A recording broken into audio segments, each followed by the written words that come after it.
ఒక ముఖ్యమంత్రి అంటాడు తుత్తనే పోతాడా గడ్డపార లెక్క పోడు కదా. ఆయన ఎంబడ వంది మాగదులు సిబ్బంది మన్ను మశానం ఆయన ఇంకా బ్రోకర్లు వాళ్ళు వీళ్ళు మస్తు మంది పోతారు. 17 నెలల్లో 43 సార్లు నువ్వు ఢిల్లీకి ఎక్కే విమానం దిగే విమానం తెచ్చిందైతే ఏం లేదు. పెట్టిన ఖర్చు ఎంత శ్వేతపత్రం విడుదల చేయి.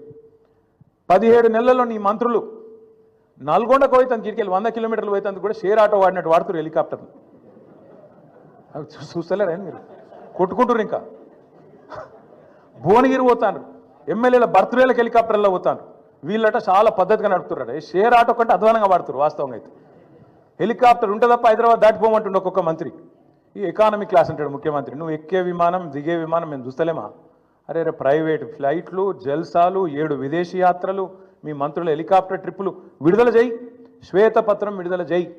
అందుకే అంటున్నాం అక్కసు వెళ్ళగక్కిన ముఖ్యమంత్రి గారు ప్రభుత్వ ఉద్యోగుల మీద. వాస్తవం ఏంది? ఉద్యోగుల వల్ల దివాలా తీసిందని చెప్పి ఇలా నువ్వు దిక్కుమాలను ప్రచారం చేస్తున్నావు. కష్టపడుతున్న ఉద్యోగస్తులను అవమానించే ప్రయత్నం చేస్తున్నావు. వాళ్ళ కోరికలు గొంతమ్మ కోరికలు అంటున్నావు. నువ్వే కదా చెప్పింది. డిఏలు ఇస్తా అని చెప్పింది నువ్వు, పిఆర్సీ వేస్తా అని చెప్పింది నువ్వు. కానీ ఇవాళ అడ్డమైన మాటలు మాట్లాడుతుంది నువ్వు. రాష్ట్రంలో ప్రభుత్వ ఉద్యోగుల కష్టంతో ప్రజల కష్టంతో వచ్చిన ఆదాయాన్ని వస్తే ఆదాయమేమో నీ ఖాతాలు వేసుకుంటావు, ఢిల్లీకి మూటలు పంపుతావు.